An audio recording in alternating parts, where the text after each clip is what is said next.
Assalamualaikum warahmatullahi wabarakatuh. Ketemu lagi dengan saya, trainer Amir Faisal. Kalau Anda ingin tahu lebih banyak tentang saya, Anda bisa ketik trainer Amir Faisal di Google. Atau kalau Anda ingin belajar di platform digital yang lain, Anda bisa juga ketik trainer Amir Faisal tetapi di Facebook atau di fanpage saya. Baik teman-teman sekalian, hari ini kita akan membahas sebuah tema tentang pemimpin efektif dalam situasi krisis. Baik teman sekalian, kemarin salah seorang tokoh Indonesia, Pak Dahlan Iskan, mengatakan memberikan challenge pilihan gitu ya. Lebih baik mana pemimpin yang demokratis atau pemimpin otoriter tapi yang baik hati? Maka jawabannya adalah yang paling baik adalah punya pemimpin yang efektif. Baik, sebelum kita membahas pemimpin yang efektif dalam menghadapi era krisis ini, perlu kita jelaskan dulu tentang apa bedanya efektif dengan efisien. Sebab seringkali dua istilah ini digabungkan seakan-akan menjadi sebuah persyaratan ya dalam manajemen. Jadi kalau kita bicara tentang efisien, maka sebenarnya fokus kita kepada input, ya, fokusnya kepada input. Sedangkan kalau efektif itu fokusnya pada output. Jadi kalau kita berbicara tentang efisien, itu berarti misalnya input biayanya kita tentukan dulu. Jadi tentukan dulu biayanya, kemudian baru dari biaya, dari infrastruktur, ya, dari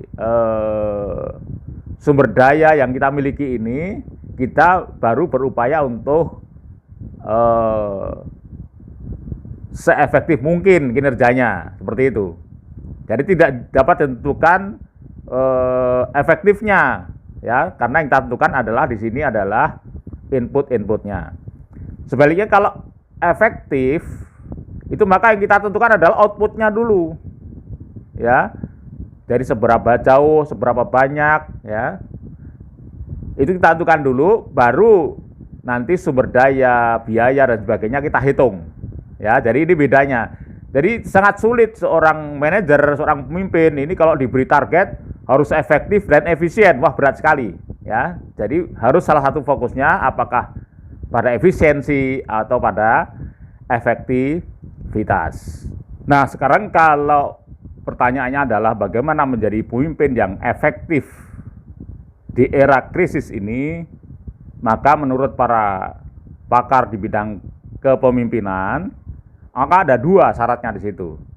Pemimpin efektif yang pertama adalah yang resonans, ya. Yang pertama adalah yang resonan dan yang kedua adalah agile. Nah, bagaimana pemimpin yang resonan dan bagaimana pemimpin yang agile itu? Marilah sama-sama kita simak. Jadi pemimpin yang resonan itu menurut Daniel Goleman dalam Prima Leadership dikatakan begini. Jadi pemimpin yang resonan adalah pemimpin yang bisa membangkitkan perasaan positif dalam diri orang yang dipimpinnya, ya. Nah, di mana hal itu bisa terjadi jika pemimpin tadi itu bisa menciptakan sumber-sumber sifat positif dalam dirinya sendiri. Ya, jadi sumber-sumber sifat positif itu menjadi sumber resonan, ya, bagi orang yang dipimpinnya, sehingga dia mampu menggerakkan orang-orang agar mengeluarkan upaya terbaiknya. Nah, sekarang pertanyaan berikutnya, apa sumber resonan itu? Ya, apa sumber-sumber sifat positif itu? Nah, ini Stephen Covey mengatakan dalam Eight Habits mengatakan bahwa sumbernya adalah trust. Apa trust itu? Trust adalah a warm belief, yaitu kepercayaan atau keyakinan yang kuat terhadap seseorang yang didasarkan dari sesuatu yang sudah proven, yang sudah terbukti. Jadi anak buah, masyarakat, atau rakyat sudah melihat tindakan-tindakan nyata dari sang pemimpin itu, sehingga mereka merasa yakin bahwa pemimpinnya adalah orang yang bisa dipercaya. Antara lain misalnya dia sudah terkenal ada integritas, ya, memiliki integritas, jujur, kemudian kesamaan kata dan tindakannya, ya, jadi tidak dia perkataannya A, kemudian tindakannya B, ya, jadi ada kesamaan kata dengan tindakannya. Jadi trust itu intinya begini. Jadi kalau Anda punya sebuah barang berharga misalnya, kemudian Anda ingin pergi keluar kota, kemudian Anda menitipkan barang itu pada seseorang, maka Anda percaya bahwa barang yang Anda titipkan itu, yang Anda amanahkan itu aman. Misalnya Anda menitipkan mobil, ya, maka mobil itu ketika Anda pergi, maka mobil itu tidak akan dibawa kemana-mana, tidak akan bawa piknik dan seterusnya. Jadi orang itu, Anda merasa aman pada orang itu ketika menitipkan sesuatu. Nah, kalau rakyat itu menitipkan amanah kepada pemimpinnya juga begitu.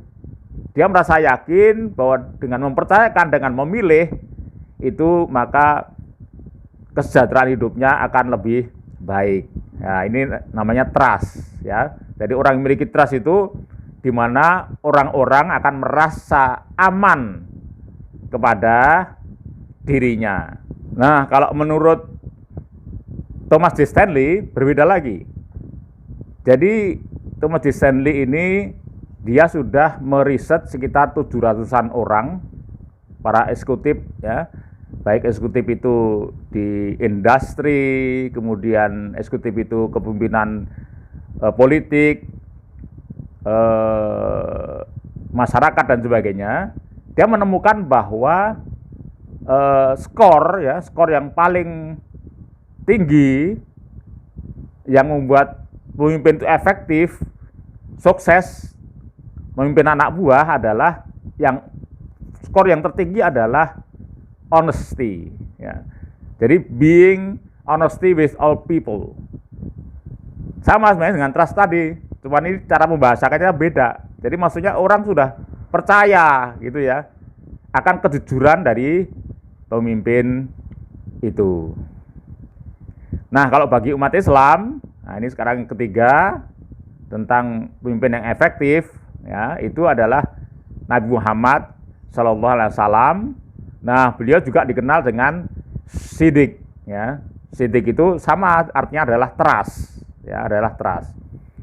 Ini ada sebuah cerita sejarah yang cukup unik ini, dan ini adalah kunci dari keberhasilan Nabi Muhammad itu mengubah masyarakat jahiliyah. Ya. Jadi pada waktu muda, jadi Muhammad muda itu sudah sangat dipercaya oleh masyarakat. Jadi di mana dia usia 25 tahun, ya. Usia 25 tahun itu pada masa itu masih dianggap anak-anak kalau sekarang, ya, karena dulu pada usia 70 tahun itu masih pemimpin, ya. Jadi pada usia 25 tahun maka Nabi Muhammad itu sudah mendapatkan predikat seorang pemimpin yang amanah, ya. Bahkan disebut sebagai Muhammad al-Amin, ya, Muhammad yang trust, ya, punya trust. Nah, ini orang-orang tua pada zaman itu selalu beri nasihat pada anak-anaknya, ya. Ketika memberikan nasihat itu dia selalu Muhammad ini jadikan contoh. Jadi kamu seperti Muhammad itu, ya. Orangnya baik, jujur, memiliki trust, ya, rendah hati dan seterusnya. Maka ketika usia 40 tahun Muhammad itu dianggap jadi nabi, kemudian orang-orang tua yang orang-orang jahiliyah ini yang dia tidak mau menerima ya kerasulan Nabi Muhammad ini. Nah, bahkan malah anak-anaknya pada menerima, pada ingin masuk mengikuti Nabi Muhammad ini orang tua kebingungan. Jadi ketika dia melarang anaknya, maka anaknya justru membantah. Loh, Bapak ini bagaimana? Dulu katanya saya suruh mencontoh Muhammad. Sekarang setelah Muhammad mengajak saya menjadi pengikutnya, kok sekarang Bapak melarang? Nah, jadi inilah satu khas dari sifat dari Muhammad. Ini juga Nabi Muhammad SAW ini dia mempunyai sifat pemimpin yang teras. Nah, karena keberhasilan Nabi Muhammad ini dalam membawa peradaban ini, maka seorang pakar bernama Michael Hart meletakkan Nabi Muhammad ini sebagai orang dari 100 yang paling berpengaruh di dunia, dan Nabi Muhammad ini diletakkan pada nomor 1 karena keberhasilannya untuk membuat perubahan dan membangun peradaban. Nah, jadi sekali lagi dari sumber-sumber sifat positif ya yang menyebabkan seseorang ini bisa memimpin secara efektif ya, maka sumber itu adalah karena trust ya, trust, honesty ya, karena kepercayaan dari orang-orang yang dipimpinnya. Jadi berarti pemimpin it means trust. Ya, jadi tidak bisa ditawar lagi bahwa kepercayaan, keyakinan orang pada pemimpinnya itu sangat penting. Ya, jadi kalau seorang pemimpin memiliki trust yang kuat, maka orang yang dipimpinnya dia akan patuh, ya, dia akan segan, kemudian dia akan mengikuti semua perintahnya. Ya. Nah, sekarang bagaimana dengan pemimpin yang membuat pencitraan? Ya. Nah, pencitraan ini sebenarnya bukan sesuatu yang hal buruk ya, karena sebenarnya pencitraannya adalah sama halnya dengan personal branding ya. Jadi bahasa Inggrisnya pencitraan adalah personal branding. Jadi pencitraan ini baik-baik saja asal ya didukung oleh 3 hal, yaitu personal value ya. Personal value adalah nilai kemuliaan yang dimiliki ya, prinsip-prinsip kemuliaan yang dimiliki pemimpin itu. Kemudian yang kedua adalah capability ya, jadi kemampuan memimpinnya. Kemudian yang ketiga adalah competitive advantage. Jadi dia punya keunggulan. Jadi pencitraan atau personal branding itu sekedar hanya dia ingin mengekspresikan dari ketiga keunggulan tadi. Jadi bukan dibuat-buat. Ya, kalau sebuah pencitraan ini dibuat-buat, bahkan sampai kalau dalam istilah politiknya namanya gimmick ya. Jadi gimmick ini membuat fatsun, membuat perilaku-perilaku agar dipercaya orang ya, tapi agak sedikit berbohong seperti itu, maka ini sudah bukan lagi personal branding. Maka justru trust dalam hal ini, justru pencitraan dalam hal ini justru bisa mengurangi trust. Ya. Jadi sekali lagi pencitraan bisa asal dia didasarkan pada personal values, kapabilitasnya dan keunggulan-keunggulannya, bukan dengan gimmick. Ya. Tapi kalau pemimpin itu memiliki trust, dia otomatis dia akan dijunjung tinggi ya oleh pengikutnya, oleh rakyatnya. Ya, tidak usah membuat pencitraan, orang sudah akan segan. Ya, banyak tokoh-tokoh pemimpin dunia yang masyarakatnya sangat patuh dan sangat bangga dengan pemimpinnya itu. Seperti di Indonesia misalnya dulu kita punya Bung Karno misalnya. Bung Karno ini adalah pemimpin yang sesuai dengan kriteria yang kita sebutkan di atas tadi. Ya, makanya beliau bisa memimpin Indonesia menuju ke gerbang kemerdekaan dan sangat dikagumi oleh rakyatnya ya. Oke teman sekalian, jadi kalau pemimpin tadi dia tidak efektif ya, dia trust-nya tidak kuat ya, kemudian dia berupaya untuk membangun pencitraan atau gimmick, itu justru malah menunjukkan bahwa dia tidak memiliki kepercayaan diri, ya.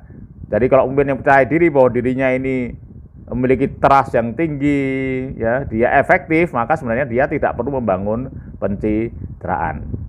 Oke teman sekalian, sekarang yang kedua. Jadi yang kedua